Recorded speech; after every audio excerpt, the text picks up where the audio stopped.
사실 우리가 태어나서 죽을 때까지 우리는 크고 작은 수많은 삶의 위기를 겪게 됩니다. 부부관계 위기, 경제적인 위기, 직장, 사업의 위기, 관계 위기, 정서적인, 감정적인 수많은 위기가 우리를 힘들게 하고 인생을 포기하고 싶게 만든 때가 있습니다. 오늘날 수많은 사람들이 보이는 위기 속에 처해 있기도 하지만 사실 진짜 심각한 위기는 보이지 않는 위기고요, 영적인 위기입니다. 하나님께 간절히 절박하게 내가 나아가지 않아도 되는, 내 힘으로 잘 살 수 있는 인생을 살고 있다면 여러분들은 정말 심각한 영적인 위기 속에 처해 있는 것입니다. 오늘 우리가 사회 속에 살아가면서 많은 사람들이 코로나로 인해서 정말 힘들어하고 있습니다. 이 땅에 우리가 코로나보다 더 심각한 위기가 뭐냐? 살아계신 하나님을 외면하고 자기 고집, 자기 주장하며 살아가고 있는 이 불신의 죄가 이 세상이 처한 가장 심각한 위기입니다. 오늘 본문은 분명히 말합니다. 하나님은 실존하시고 영적인 세계도 실지한다. 그래서 성도들은 지금 이 땅을 살아가는 동안 보이는 위기도 있지만 보이지 않는 사탄이 믿는 자들을 무너뜨리고 망하게 하고 포기하게 하고 좌절하게 하려는 이러한 치열한 영적인 전쟁을 우리는 하고 있는 것입니다. 오늘 본문이 바로 그런 내용입니다. 사탄이 욥을 참소하고 시험하는 내용입니다. 오늘 본문 7절은 이렇게 말합니다. 사탄이 예 여호와 앞에서 물러가서 욥을 쳐서 그의 발바닥에서 정수리까지 종기가 나게 하니라. 욥이 제 가운데 앉아서 질그릇 조각을 가져다 몸을 긁고 있더니 그의 아내가 그에게 이르되 당신이 그래도 자기의 온전함을 지키냐? 이 화상아, 하나님 욕하고 죽어. 최악의 환경, 최악의 상황, 최악의 고통, 최악의 상처, 최악의 관계, 최악의 위기에 처해 있습니다. 이보다 더 나쁠 수는 없다. 그런데 이런 위기 속에 처했던 욥, 결국은 이긴 자의 결말과 결론을 맞이하게 되었는데 어떻게 그렇게 할 수 있었을까? 이 욥을 통해 오늘 우리가 배울 수 있는 두 가지 영적인 교훈이 있습니다. 그 첫 번째는 이겁니다.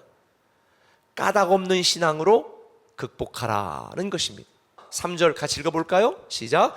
여호와께서 사탄에게 이르시되 내가 나를 충동하여 까닭없이 그를 치게 하였어도 그가 여전히 자기의 온전함을 굳게 지켰느니라.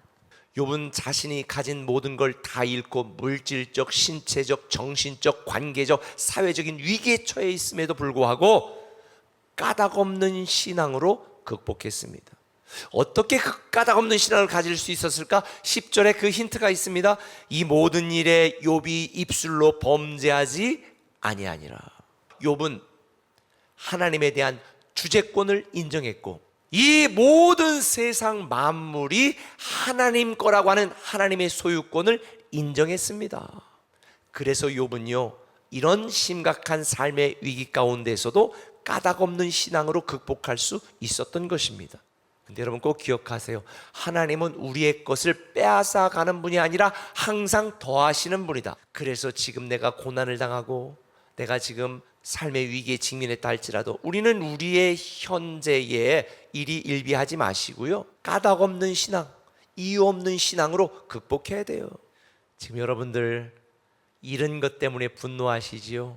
빼앗긴 것 때문에 슬퍼하시죠? 아니에요. 지금 나에게 남아있는 것, 하나님이 앞으로 나에게 더하실 것을 생각하면서 까닭 없는 신앙으로 삶의 위기를 극복하시기를 예수님의 이름으로 축원합니다. 한 걸음 더 나가서 한번 따라합시다. 예상 밖의 믿음으로 승리하라. 예상 밖의 믿음으로 승리하라. 자, 5절 보니까 이제 주의 손을 펴서 그의 뼈와 살을 치소서. 그리하시면 틀림없이 주를 향하여 욕하지 않겠나이까. 아주 사탄은 지금 확신을 가지고 하나님께 욥을 참소합니다. 사탄이 이렇게 확신하는 데는 분명한 근거와 이유가 있었습니다. 4절에 사탄은 하나님께 이렇게 말합니다. 그러자 사탄이 여호와께 대답했습니다. 가죽은 가죽으로 바꿔야지요. 사람이, 이게 이스라엘의 관용적인 표현이에요. 사람이 자기 목숨을 위해서는 가진 모든 것을 다 내주기 마련입니다. 사람이 죽을 지경이 되면 어떤 대가를 치르더라도 자기 생명을 위하여 살려고 발버둥 치는 존재라는 것을 사탄은 너무 잘 알고 있으니까. 하지만 욥은 이런 사탄의 확신을 보기 좋게 깨뜨렸습니다. 예상 밖의 믿음을 갖고 있었기 때문입니다. 어떻게 욥이 예상 밖의 믿음을 가질 수 있었을까? 욥은 하나님의 통치권을 인정하는 믿음을 갖고 있었어요. 그래서 욥은 하나님을 욕하고 죽으라는 자기 아내에게 이렇게 말합니다. 그대의 말이 어리석은 여자의 말 같도다. 우리가 하나님께 복을 받았은즉 화도 받지 아니하겠느냐.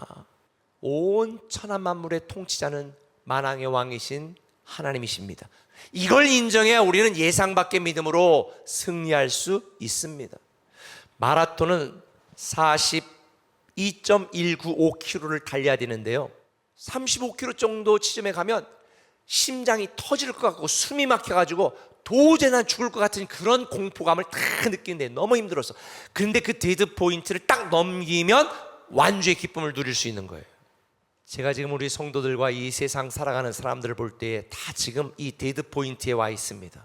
이걸 넘으면 우리는 승리의 기쁨을 누리게 되겠지만, 여기에서 못 참겠다, 그만두자, 포기하자, 그러면 여러분은 인생 낙오자가 되는 것입니다.